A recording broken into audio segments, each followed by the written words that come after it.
tidak ada khusyuknya. Mayoritas termasuk Imam Syafi'i ada ketika sholat khusyuk di salah satu juz sholat, yaitu yang wajib ya, ketika niat takbiratul ihram itu harus khusyuk. Selain itu tidak menjadi syarat. Sebab kalau jadi syarat, sholat kita itu berat. Kalau Allahu Akbar, ada motor lewat, hafal. Itu motornya siapa, hafal, gimana mau khusyuk ya. Apalagi sampingnya warung, serem buat terasi, itu sama ikan pedat, ya Allah. Tuh. Ya. Apalagi sedang sholat yang manggil debt collector. Waduh, kedudukan gitu. Susah. Tetapi paling tidak di dalam rindu sholat itu ada yang wajib, ada yang berpendapat ketika takbiratul, yang lainnya itu yang dipandang yang penting sah, tapi yang kemudian bobotnya luar biasa apabila khusyuknya banyak. Nah, khusyuknya banyak itu biasanya kalau bisa ini sholatnya diisi, kalau bisa sholatnya parah. Ini ketika iyyaka na'budu wa iyyaka nasta'in, kita sedang minta sama Allah, minta apa di hati boleh disampaikan. Emang sholat itu ketika sedang mengadu itu sholat, ngadunya kita minimal 5 waktu. Dan kita sering salah, anak kita sering salah, istri kita sering salah. Yang ngurusin umat juga banyak yang belum benar. Minta ihdinas siratal mustaqim. Makanya namanya tunjukkanlah kami. Kalau untuk jamaah, karena sayang sama jamaah, sama rakyatnya, sama masyarakatnya, ketika ihdina diniatin buat saya dan jamaah saya. Ihdinas siratal mustaqim. Itu niatnya ya Allah. Jamaah saya tunjukin. Oh, jamaah mah kayaknya itu mau buat ustaz, ya udah buat keluarga. Suami yang senangnya mancing mulu, kapan ngajinya gitu. Senangnya gosok cincin mulu, sholat kagak. Iya, mending habis mancing jadi cerah, jadi usem. Ya kan? Nah itu ketika ihdina hadirin. Ihdinas siratal mustaqim. Ihdinanya kami siapa? Hadirin siapa saja. Ihdinas siratal mustaqim. Kalau punya hajatnya ketika iyyaka na'budu wa iyyaka nasta'in. Nah, kita pengen ningkat sholatnya, saya udah pernah nyampein tanya dulu. Ada paling tidak makna batin fis sholat. Ketika sholat, batin kita sebaiknya seperti apa atau bagaimana? Dalam kitab Ihya Ulumuddin, khusyuk itu baru tahap awal. Tahap awal baru tahap tingkatan pertama. Khusyuk itu katanya, kalau kata Imam Ghazali, yang penting matanya nggak jelalatan, tangannya nggak gerak-gerak, kakinya gerak-gerak, itu udah nunduk ke bawah. Beda dengan orang yang lihat Ka'bah, sunnahnya melihat Ka'bah bukan nunduk. Ya, tapi kalau kita di sini nunduk. Terus pikiran kita yang pernah lihat Ka'bah nggak apa-apa, pikirannya di sana. Itu lu nyampe di sana. Allah. Atau punya foto Ka'bah, lihat dulu foto Ka'bah. Allah, itu huruf lebih cepat. Itulah Hakim Al-Asom. Ketika sholat jauh dari Ka'bah, maka pikirannya, bahasa beliau itu pikiran saya sholat depan Ka'bah, tetapi nyembahnya Allah. Allah, nggak apa-apa kebayangkan. Bahkan kalau doa boleh bayangin hajatnya. Pokoknya pedagang hajatnya apa? Orang berdur pada beli. Ternyata akal kita, otak kita punya daya magnet. Kalau kita akalnya berpositif thinking terus, itu nanti begitu. Tapi kalau kita batinnya ngeluh mulu, ya, itu nggak ada magnetnya. rezeki juga jauh.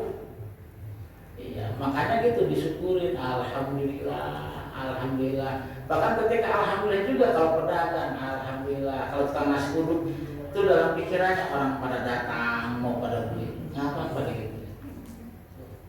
Iya, punya proyek, punya apa? Iya, udah ya Allah dibayangin lah bos-bos pada datang sih gitu. Dulu Nabi Ibrahim begitu. Nabi Ibrahim kalau suruh menyuruh manusia suruh datang ke Ka'bah nggak nyampe itu suara sampai ke Indonesia. Akhirnya Nabi Ibrahim naik ke Jabal Ubes atau apa namanya. Gitu naik udah seru aja seru. Nanti yang nyampein saya kata Allah. Makanya ada ayat wa'adzin finnasi ya'tuka rijala wa ala kulli dhamiri ya'tuka min fajin amin. Udah kamu ngomong aja, nanti ya saya yang nyampe. Akhirnya benar di Jabal Kubais Nabi Ibrahim panggil, wah ma'asyiral muslimin, bahasa katanya pada datang sini laksanain ibadah. Kenapa? Nabi Ibrahim berpikir, ya Allah, keturunan kami ini di antara lembah yang sangat gersang. Iya, gunung-gunung itu Ka'bah. Di bawah ada jepit gunung-gunung kecil. Jangankan buah kayak gini, rumput aja nggak ada. Terus gimana nanti hidupnya? Itu gara-gara cara perjuangannya Nabi Ibrahim. Panggilan Nabi Ibrahim sekarang jengkol aja di sana ada. Mau jengkol, mau petek, mau terong, sayur asam ada. Apalagi Naji mau yang baru lahir, baru ke sana ada. Nyari pohonnya mah susah. Iya, nyari sayur asam ada, jengkol ada, ikan kembung ada, gitu. Ada apa di sana itu? Nah itu begitu. Nabi Ibrahim bayangkan, ya ma'asyiral muslimin sini, tuh, lebih, gitu kan? Nah gitu. Jadi ini mah satu cara doa begitu, jangan kosong-kosong apa ternyata daya pikir kita, akal kita, otak kita itu punya magnet. Maka yang hebat-hebat lagi mah sampai dia mah kayak bisa mengendalikan akal orang. Itu kayak hipnotis. Kadang-kadang itu gara-gara cuma diuji berarti. Ya paling tidak bisa menterapi lah, jangan hipnotis. Maka kadang-kadang ada yang kayak gendam dan macam-macam salah. Khusyuk itu baru tahap awal. Jadi asalkan tidak kemana-mana jelalatan matanya, tangan kakinya nggak jelalatan, itu mesti dianggapnya kelas berkhusyuk. Setelah khusyuk ada lagi, ini batin kita ketika sholat ngapain? Khudurul qalbi, hatinya hadir. Nah, ini bapak-bapak yang konsen saya yakin namanya udah khusyuk melihat ke sini, hatinya hadir. Ada yang hadapnya ke sini mikirinnya mah yang dulu makan itu bakso belum habis tadi. Nah, itu namanya hatinya nggak hadir. Ya tadi ikan kayaknya nggak ditutup, ya. Jangan-jangan kucing. Iya, tempatnya mah di sini, tapi yang dipikirin di meja belum ditutup. Itu namanya hatinya nggak hadir. Kalau dalam sholat, kita sholat menghadap Allah, kok pikiran hatinya kemana-mana. Maka yang bagus, hatinya juga hadir. Kalau belum bisa, ya udah sebisanya. Cuma bagusnya mah tiap hari nikah. Kalau sekarang belajar Bismillahirrahmanirrahim, maksudnya apa? Artinya apa? Kalau sekarang cuma berulang Allahu Akbar, ini tujuannya ngangkat begini apa? Emang sambil mengucap Allahu Akbar. Ini adalah simbol mengagungkan Allah, hormat. Dan sambil ngomong Allahu Akbar, Allah Maha Besar. Kalau Allah Maha Besar dan kita yakin, saya yakin nggak berani dengar sholatnya. Kalau dengar biasanya kurang sopan ya. Dengar. Kalau kita benar-benar memahami Allah Maha Besar, Maha Agung, kita paling nunduk. Sama orang yang terhormat aja kadang kita malu. Tapi kalau sholat begitu, itu kayaknya kurang lah. Iya, Allahu Akbar. Karena ngagunginnya di depannya. Iya, pahami itu. Oh, terus ada ruku. Emang ruku apa? Sama ujung-ujungnya mah pengen ngagungin Allah sehingga nunduk. Udah nunduk aku Subhana rabbiyal azimi wa bihamdihi. Terus dan lain sebagainya. Bacaannya namanya sholat sendiri karena gak ngikutin imam, cari yang pendek-pendek aja lah tapi paham, itu lebih baik. Yang pendek paham itu lebih baik. Kalau sendirian panjang, emang ngomongin apa? Gak tahu, saya yang penting mau baca doang. Itu bacanya mas surat apa? Ya surat Al-Mulk, tapi nggak tahu. Masih mengingat inna, tapi tahu, tapi paham. Inna a'tayna kal kautsar. Atau tentang rezeki, umpamanya liila fi Quraisy ila fi murina tasyikai waswid dan seterusnya. Karena alladzi amahum bihi dan macam-macam. Paham. Itu yang paham kita baca lebih bagus. Lebih bagus. Habis hatinya hadir, baru tafahum paham. Pengen khusyuk yang dimaksudnya adalah sesuatu yang bagus. Satu, harus konsen. Yang kedua, harus hatinya hadir. Ketiga, paham. Kalau nggak paham, susah. Susah. Di dalam hadis sampai disebutin oleh Rasulullah SAW gitu. Arti kata Allah ila ba'di anbiya. Allah itu pernah mewahyukan kepada sebagian nabi-nabinya Allah, abdi habli min ainan kadumu, wahai hambaku, berilah saya dari matamu tetesan mata. Tapi kita bagaimana sholat bisa keluar air mata kalau kita sendiri nggak paham? Susah. Dan nggak apa-apa nangisnya gara-gara apa terserah. Yang penting nangisnya minta ke Allah. Ya kalau orang awam mah nangisnya banyak utang, biarin lah. Tapi yang penting nangisnya ke Allah mintanya. Ya minta dilunasin ke Allah, nangis. Allahnya masih mana begini. Tetap kamu bagus walaupun minta dunia, tapi kamu merasa butuh sama saya. Saya masih senang sama hamba saya yang butuh sama saya. Jangan sok pura-pura nggak butuh. Iya, walaupun minta dunia nangis, itu Allah masih senang. Kenapa? Masih ngaku butuh saya. Masih, apalagi mintanya akhirat. Oh cakep banget.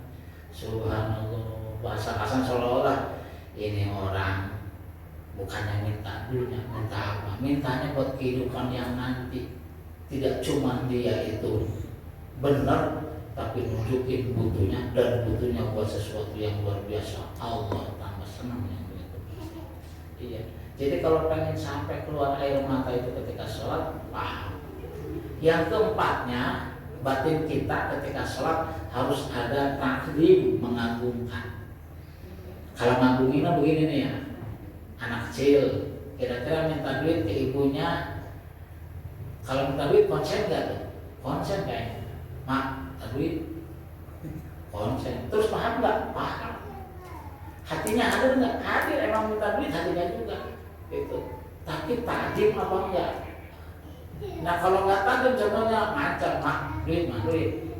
Iya, nggak kasih, awas nih Pak. Itu namanya minta tapi ngancam, nggak ada tajimnya. Harus ada tajimnya. Makanya ketika harus ada tajimnya mah gitu. Maka dia mah mintanya sama Allah, paham sambil tajim. Apalagi tajimnya ketika disebut, ini semuanya ada dalam Al-Quran. Ketika disebut Maliki Yaumiddin, itu ada sahabat ketika nyebutin kata Maliki Yaumiddin, lututnya gemeter. Yang menguasai hari pembalasan, gemeter. Sementara apa? Kita sholat juga nggak tahu sholatnya karena apa. Kita sholat bacaannya belum tentu benar. Udah bacanya benar, belum tentu paham. Terus, jadi kalau mau diakuin, kita belum apa-apa, maka kita belum benar-benar disyukurin, mulut kita belum disyukurin, kaki kita belum disyukurin. Ini kaki capek, emang capek gara-gara apa? Jalan ngacung sana sini, bukan gara-gara ngaji sana sini. Udah nyari duit, belum tentu niatnya benar nyari duitnya, nyari nafkahnya. Iya, nyari duit, pengen apa? Saya juga mau beli mobil, saya pulang kampung, saya nggak kalah sama lurah, udah riak gitu, udah hasut gitu. Iya, pengen nunjukin sehingga di sininya nyari halal boleh, haram juga bodoh. Yang penting saya pulang kampung, abul, gue punya mobil. Iya. Itu capek bertahun-tahun nyari duit sia-sia karena buat anggur. Banyak salahnya. Terus kita ngadu sama Allah, Maliki Yaumiddin. Lupa ya. Kalau paham nangis. Iya, Ustadz Kiai juga kalau paham nangis. Emang kenapa? Kalau ustadznya benar, kiainya benar gitu ya. Iya, ya Allah, rajin ngaji. Cuma kenapa dapat amplop, nggak dapat amplop enggak gitu. Iya, dianggapnya emang nyari nafkah lewat ceramah, lewat jadi kiai. Emang bener, ya ada malu-maluin juga.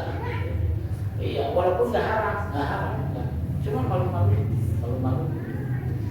Iya, nangis, Maliki Yaumiddin. Habis ada takdim, ini kalau sampai takdim saja, itu sudah mencapai faedah atau manfaatnya. Inna sholata tanha anil fahsya'i wal munkar. Sesungguhnya sholat itu dapat mencegah perbuatan keji dan munkar. Ini kalau sudah ada 4 tahapan ini. 1, khusyuk. 2, hatinya hadir. 3, paham. 4, ada takdir. Ini katanya sampai sini aja sudah dapat manfaatnya. Sholat itu dapat mencegah perbuatan keji dan munkar. Apalagi kalau sampai kelima ada haibah. Tambah takut lagi. Haibah itu merasa saking berwibawanya Allah sehingga tidak mampu berpikir kemana-mana, nggak mampu konsentrasi kuping mendengerin suara apapun, walaupun kedengaran suara itu bukan itu. Kayak orang di sidang dosanya banyak.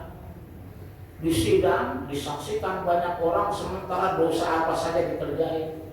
Mau didakwa, mau dihukum, itu orang suara apa saja, artis kayak apa, nggak ada, kalah semuanya.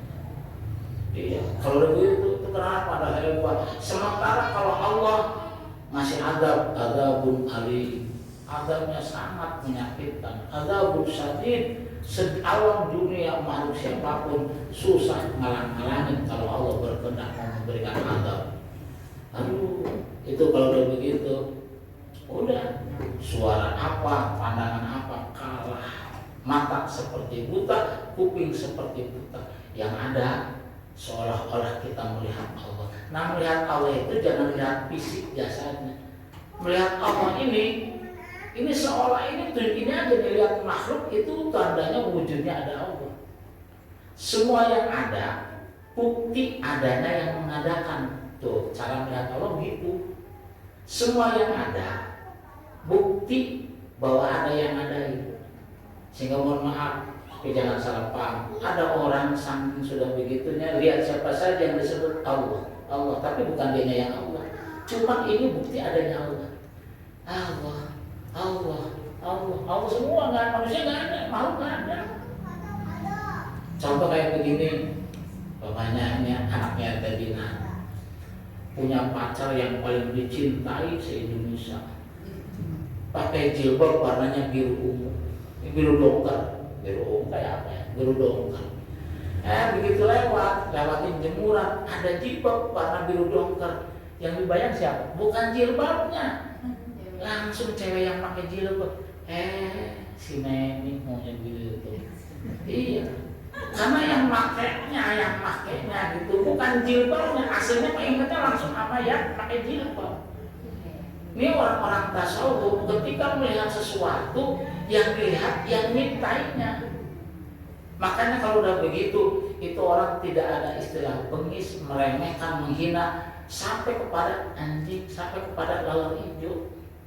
Karena yang dilihat bukan siapa kamu anjing, siapa kamu lalat hijau, tapi yang dilihat yang nyiptain kamu. Makanan tidak ada yang diremehkan sama sekali, karena yang dilihat bukan makanannya saja, tapi yang nyiptain makanan. Nasi, dia lihatnya adalah apa? Ini yang nyiptain Allah. Alhamdulillah. mau makanan keasinan kepedesan bukan diprotes. Enggak. Karena apa? Langsung yang dibayangkan adalah yang nyiptain. Itu cara melihat Allah, maksudnya begitu. Bukan kemudian Allah itu matanya tajam kayak siapa, soal tangannya jangan-jangan banyak, bukan. Ya, jadi lihat bahwa adanya makhluk itu nunjukin adanya yang nyiptain makhluk. Segala sesuatu yang ada itu karena ada yang mengadakan. Udah gitu aja, itu cukup dengan iman, bukan dengan sampai melihat bentuk. Iya, gini aja kan. Nah, kita ngomong kadang-kadang ada CCTV ya. Emang yang lihat CCTV siapa? Nggak usah dipikirin, tapi kita sedang diawasi sama CCTV. Di belakang CCTV itu ada yang ngawasi. Nggak usah dibayangin yang lihatnya, nggak usah. Tapi kita yakin sedang dilihat lewat CCTV.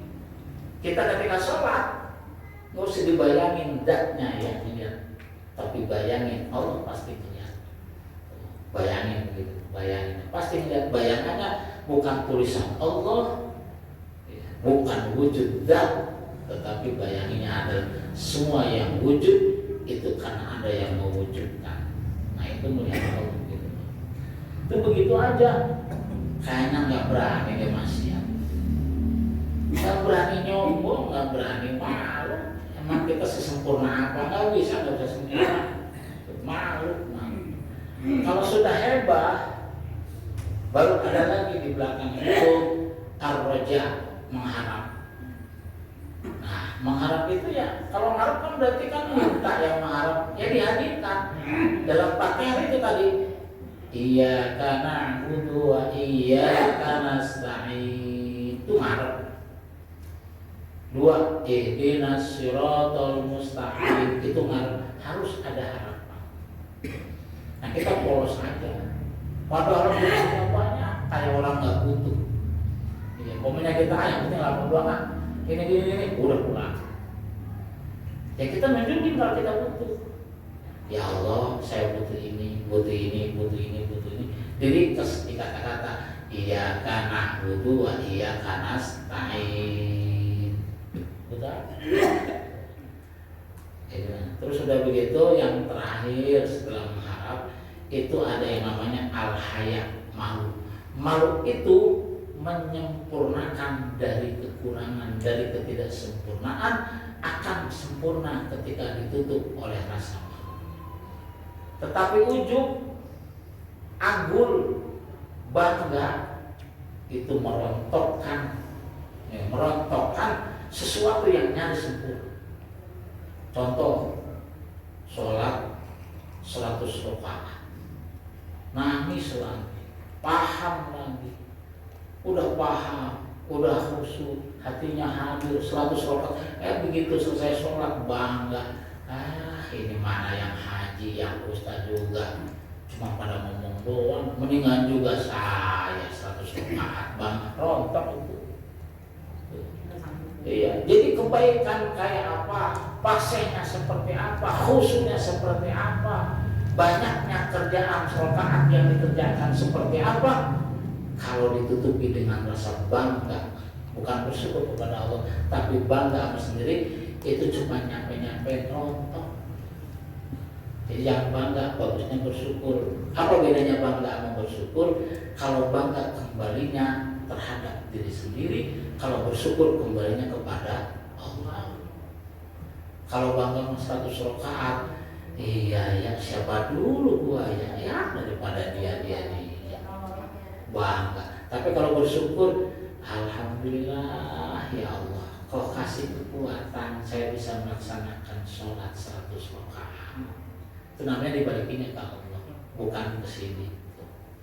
Karena itu tutupin, kita banyak kekurangannya, banyak kelemahannya, banyak sekali aib-aibnya, sempurnakan dengan rasa malu. Ya Allah, orang lain mengaji tidak cuma tiap hari, pagi ngaji, siang ngaji, sore ngaji, dari muda, dari kecil pesantren, ada yang 15 tahun, 20 tahun, pagi ngaji, siang ngaji, sore ngaji, ada bioskop nggak boleh nonton dan lain sebagainya. Itu begitu aja, udah rajin masih rendah, malu. Itu kalau begitu mah mohon maaf, nggak mampu ngucapin bego sama orang, nggak mampu, nggak tegel ngucapin tolol, nggak bakalan. Kenapa? Malu sama diri sendiri yang banyak kekurangan, keteledoran. Padahal bisa jadi pesantrennya lama, tapi udah lama juga ya Allah. Saya mah pesantren juga lama, tapi lamanya cuma lama doang, cuma liwat, iya, cuma liwat doang, makan doang, iya, cuma gedein badan. Padahal mah paling pintar di pondoknya. Itu masih malu. Nah itu malu itu menyempurnakan dari kekurangan-kekurangan. Tetapi bangga itu sekali lagi itu merontokkan dari yang nyata sempurna, apalagi kekurangan. Yang nyata sempurna aja rontok. Dan itulah konon wali-wali itu turun derajat kewaliannya, bahkan tidak jadi wali manakala dia bangga dengan diri sendiri. Jadi wali bangga, rontok itu tidak baik. Ya, jadi wali bangga, rontok. Adanya bersyukur, alhamdulillah ya Allah. Itu bukan. Bismillahirrahmanirrahim. Wala khaira fi shamin la imtina'a fihi minar rabbi. Tidak ada kebaikan yang sempurna, kalau saya tambahin segitu. Yang sempurna maksudnya bagi orang yang puasa tetapi puasanya tidak mampu mencegah dari cuma hidup di dunia main-main doang. Tujuan berpuasa itu agar hidup jangan cuma main-main doang, ada akhirat. Apalagi puasa sama puasa, ghibah biasa lancar, ngomongin kejelekan orang lancar. Apalagi udah bulan puasa, kultumnya ngejelekin orang, kultumnya. Iya, ngomongin calon-calon dijelek-jelekin ini, mendukung salah satu yang lain dijelek-jelekin ghibah. Padahal mah kultum Ramadan. Itu yang begitu kalau berpuasa, itu puasanya kalau nggak sampai mencegah dari lagwi, nggak ada kebaikannya. Nah, kalau mau dirintis nih ibadah nih, satu yang pertama yang paling dikuatin, makanya orang-orang thariqah itu rata-rata hampir semua thariqah dititik beratkan kepada, kalau yang baca ya, la ilaha illallah. Karena ini dasarnya. Apalah artinya rajin apa, beramal apa bagus, tapi kalau tauhidnya rotok, percuma. Kalau la ilaha illallahnya rapuh, maksudnya rapuh, la ilaha gimana? La ilaha tidak ada Tuhan yang wajib disembah kecuali Allah. Yang rapuh gimana? Hidup mah yang penting kalau ada duit wujudul mulus. Laisal mulus mampus. Pokoknya mah kalau ada duit urusan mulus. Kalau nggak ada duit urusan mampus. Itu mah sama saja mempertuhan duit, bukan la ilaha illallah. Kalau ada apa-apa kita cuma takjub, terlalu hormat sama makhluk gara-gara jadi pejabat. Dia lulukan, pokoknya mah kalau punya backingan jenderal aman hidup. Itu mah sama saja mempertuhan jenderal. Punya teman ketua geng, tentrem hidupnya, itu sama saja mempertuhan geng. Punya emas, tentrem itu manakala kita menggantungkan kepada Allah, itu baru la ilaha illallahnya benar. Tidak ada yang wajib disembah, semuanya Allah. Tidak ada yang memberikan rezeki kecuali Allah. Tidak ada yang memberikan keamanan hakikinya kecuali Allah. Tidak ada yang memberikan apa-apa, semuanya Allah. Baru la ilaha illallah. Ini kalau udah begini basicnya kuat. Nah, syahadat itu adalah pondasinya. Kalau udah pondasinya kuat, baru sholatnya. Sholat itu imaduddin tiang-tiangnya. Tapi apalah artinya tiangnya cakep kalau pondasinya rapuh, nggak kuat, roboh juga. Sholatnya cakep, baru kemudian puasa itu adalah junatun. Puasa itu adalah tameng, tembok-tembok. Supaya apa? Ada musuh mau masuk, nggak bisa, ada temboknya, ada bentengnya. Iya. Yang di dalam juga kan, ini kebanyakan itu musuh yang dari luar. Iya, godaan manusia, setan, macam-macam. Dengan berpuasa kita punya tembok agar tidak bisa masuk. Kemudian kalau zakat, nah, kita udah cakep, syahadat cakep, sholat cakep. Kemudian puasanya cakep, cuma zakatnya pelit sama rusak. Zakat itu bagaikan ventilasi jendela-jendelanya. Jadi kalau rumah fondasinya cakep, tiangnya cakep, temboknya cakep, cuma nggak ada ventilasi udara, kira-kira itu rumah bikin sakit apa bikin sehat? Sakit, duitnya banyak masuk, cuma tidak ada pengeluarannya, maka akan jadi penyakit, rapuh agamanya. Maka kalau pengen sehat, banyakin lubang-lubang ventilasi udaranya, sehat, sirkulasi udaranya kan. Ya, jangan cuma pintu doang, jendelanya nggak ada, wah penyakit masuk susah. Nah kemudian kalau haji, itu haji bagaikan atapnya. Apalah artinya pondasinya kuat, bangunannya, temboknya kuat, tiangnya kuat, jendelanya banyak, cuman plong, nggak ada atapnya, nggak ada gentengnya, panas kepanasan, hujan kehujanan. Maka kalau itu kalau lebih atapnya dikokohin juga, hajinya yang benar. Ini kalau udah 5, ada angin kayak apa, ada musuh kayak apa, ada gentengnya, baru pokok kuat begitu. Nah puasa juga begitu, kalau tidak puasanya sampai mencegah perbuatan lagi, sama aja kayak tembok-temboknya rapuh. Ada orang mau maling, didorong, ya roboh, kelihatan tuh TV, ya ambil TV-nya. Jadi harus kuat. Puasa juga kalau pengen kokoh, introspeksinya kira-kira puasa kita bisa mencegah enggak dari yang lagi, dari ghibah, ngomongin orang, berbuat jelek. Bismillahirrahmanirrahim. Wala khairu fi qira'atin la tadabbur fiha. Dan tidak ada kebaikan yang sempurna di dalam baca kalau bacanya tidak ada tadabbur. Tadabbur itu merenungi, memahami kandungannya. Makanya tadi dari awal, dan kalau sholat sunnah dan macam-macam, bagusnya yang kita pahami. Sholat fardu juga nih, kalau mamanya sendirian, kalau nggak ngikutin imam, udahlah baca yang kita paham. Kan saya masih kulhu setahun bacanya kulhu terus nggak apa-apa. Iya, kulhu nggak apa-apa, kulhu apalagi kulhu kan, kulhu berarti sehari semalam udah ngatamin Quran berapa kali? Baca kulhu 3 kali bagaikan ngatamin Quran. Iya, panjang nggak paham. Itu baca panjang apa? Padahal tentang adab nggak paham. Baca tentang mata lagu-lagu ini enak nggak ada sedihnya. Mendingan yang paham. Kalau bisa mah tadi ya, dari sholat aja dulu. Apa yang dibaca, paham, tadabbur direnungi.